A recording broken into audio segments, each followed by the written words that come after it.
MovieWeb.com. Blake Morrison's story I thought was so poignant. I could have been such a prig, but in the end, he really did love him. You know, regardless of his his problems. How did this story get to you? I mean, why did you decide to do this film? Was it the father-son relationship primarily? Yes. When I read the book, the response I had was that, and I think that if you're going to achieve the feat of a 90-minute story or a 300-page book to make you love somebody that is a figment of a narrative, then I think you are more likely to achieve that if you tussle with that character, if you go through the difficulties, if you can see what it costs. I think it's very hard to. I don't think you're going to make anybody love a character that is just sweet all the time.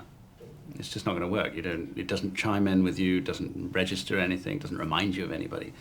So I think that to paint this man with all his complexities, I'm talking about the father, to expose his narcissism, to see that he can be a bully, to see all the reasons why the son at times thinks he hates his father, means that by the end, when you see the love there, it's far more powerful because the love is there in spite of all those other things. Now, there are fathers out there that are beating the shit out of their kids and, really evil in an evil sense. Was there ever a want or need to maybe make Jim Broadbent's Arthur's character a little bit harsher? Because he does have that tremendous likable quality to him that he does have in that role. Was there ever a need to be like, maybe he should be a little bit more mean or vindictive? I think the story had to be told as we all saw it. And I think that very often, if you're the guy, this is not a story about a father who's abusive on that scale, although I think one of the great tragedies about the children who are abused is that they probably still love their father. That's probably one of the things that makes it so heartbreaking, is that the child who's being beaten will still love the dad. And that's just why I think the abuse is so egregious.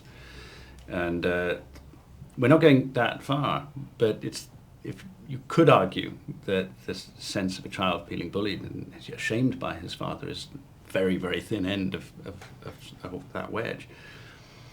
And the boy doesn't stop loving his father even while he hates him. And so I think we have to tell a story about this kind of dad, and I think it's far more universal. I mean, let's hope that most kids in the world are not enduring that extreme abuse that you're talking about. So this is telling a story probably of a majority of people's experience where father's not a villain. It's just he is to you while you're a teenager in a given moment, while you're feeling hypersensitive. And I think that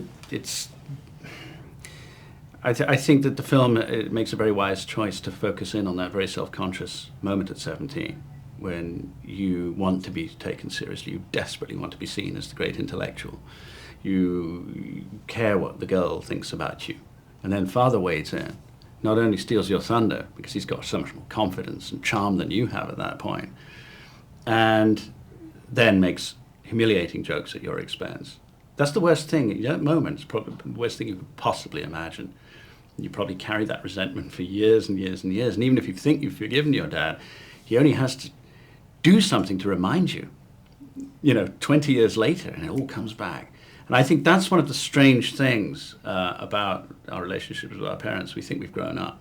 We may have maybe the CEO of a big company. The minute you step through the door and you hear that tone of voice, you're 16 again.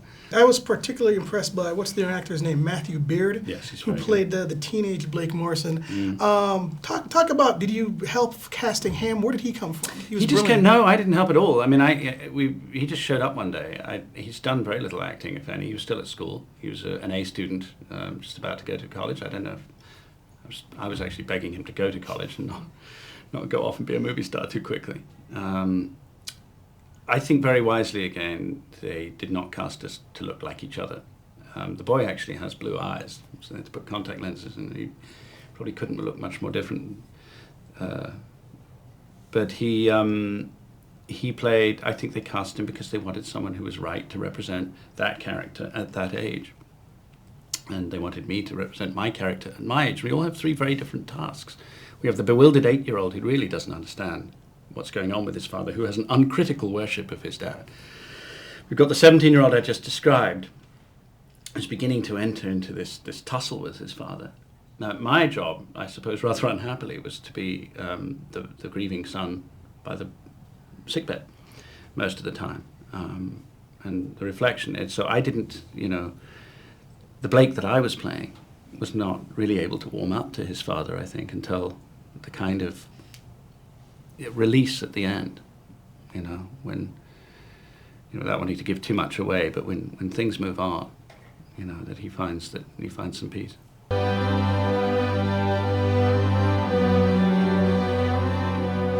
When did you last see your father? The last time he was healthy, active? The last time you had an argument about something? So I've been trying to recall the last time I actually saw him. The last time he was unmistakably him.